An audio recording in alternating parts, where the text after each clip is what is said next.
Hi, everyone. The Roaring Twenties brought amazing change to Texas. Now, as we talked about, the farmers had their ups and downs. Partly up because they were able to sell a lot of their food, but then again, when production got too high, they got lower prices and they ended up going right back down. But a lot of people were enjoying some good times. The 1920s were the Roaring Twenties because there were new things on the horizon. For example, the radio. That was a new technology that was being taken advantage of by as many people as could buy one.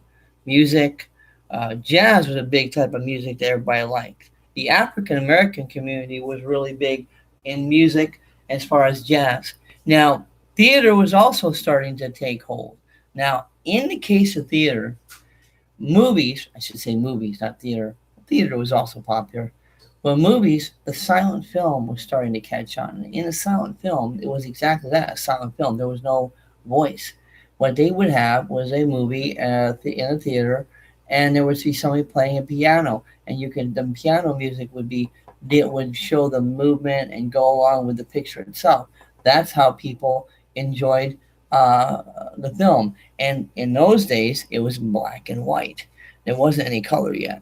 So movies started to become very popular. Again, for people who could enjoy leisure.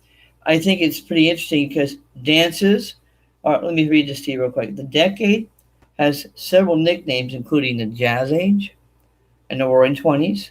Jazz rose from the blues, a musical form with lyrics that often reflected the difficulties people faced in life. African American artists created jazz, which soon became associated with the decade's energy and excitement. Dances such as the bunny hug, the charleston, and the foxtrot also became popular in the 1920s.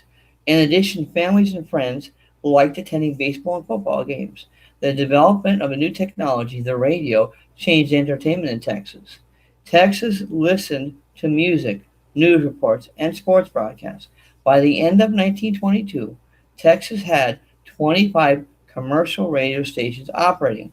Texans also loved going to the movies, particularly westerns. Westerns were big, obviously because their cultural background was the Western.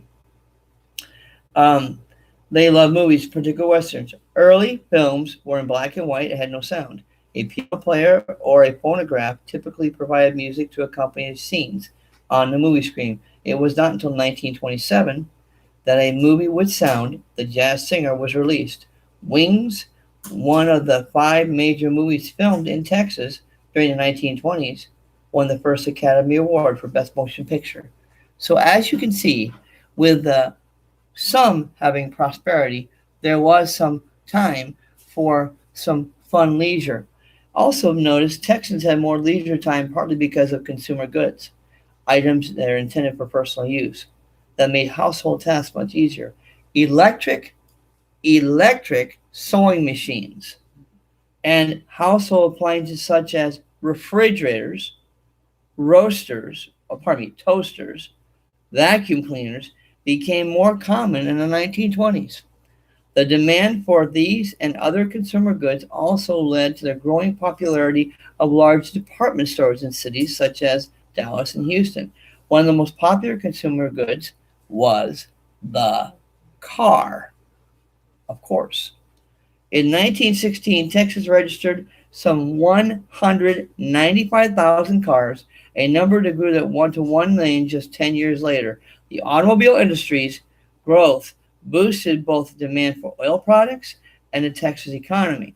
Automobiles, trucks, and buses brought other economic changes to Texas. By using trucks to haul products to markets, farmers became less reliant on railroads. So, getting trucks, buying trucks, allowed farmers to be able to turn to trucks to carry their goods instead of the railroads. Bus lines competed with railroads for passengers. The popularity of cars soon created a need for more roads.